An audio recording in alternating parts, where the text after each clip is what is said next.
ना दोस्तों, एक कनेक्शन दे रहा हूं, कनेक्शन 70 प्रॉफिट्स का आ रहा है और मोजेस एंड जोशुआ का कनेक्शन आ रहा है।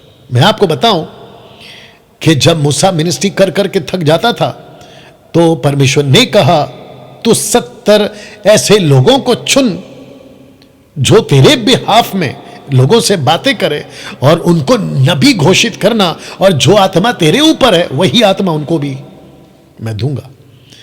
और इसमें से 70 प्रॉफिट जब चुने गए तो उनको तंबू के दायरे में या टेंट के दायरे में रहकर प्रोफेसी करनी थी, और वो वक्त आने वाला था कि 68 अंदर पाए गए, लेकिन मात्र 2 लड़के या 2 प्रॉफिट्स जिनको मूसा ने चुना था वो टेंट के बाहर थे।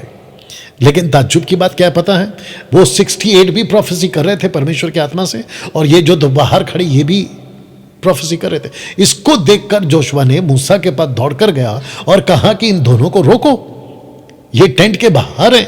इससे हम क्या सीख सकते हैं? परमेश्वर कभी भी किसी को कैसे भी अपने राज्य के लिए इस्तेमाल कर सकता है।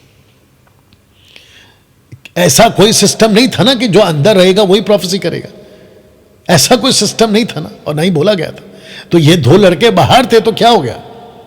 कुछ लोग क्या कहते हैं कि जब तक हमारा बिशप हाथ नहीं रखेगा कुछ नहीं होगा। अच्छा बेटा, जब तक हमारे चर्च का तुम बैनर के नीचे नहीं आओगे या उस लीडरशिप में नहीं आओगे तब तक तुम सेविकाई में घोषित नहीं किया जाएगा। अच्छा बेटा, ऐसा कोई सिस्टम नहीं है। देखिए मूसा क्या कहता है जोशुआ से, जब जोशुआ ने कहा 2 लड़कों को रोको, मूसा ने उससे कहा क्या तू मेरे कारण जलता है?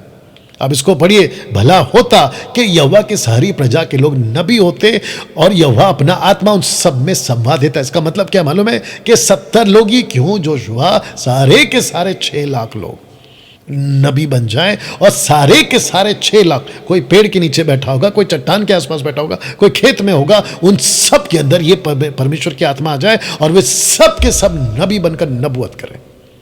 तुझे क्या दिक्कत है जोशुआ? ऐसा जवाब दिया मूसा ने। तो दोस्तों, इसके चलते हम क्या सीखते हैं कि परमेश्वर ने उस दिन मूसा के द्वारा जब यह बात करी, कहा कि एक दिन ऐसा आएगा कि जब मैं अपने दूसरे नबी को भेजूंगा तो वो दूसरा नबी ऐसा ही कुछ करेगा। तो जिसके चलते आप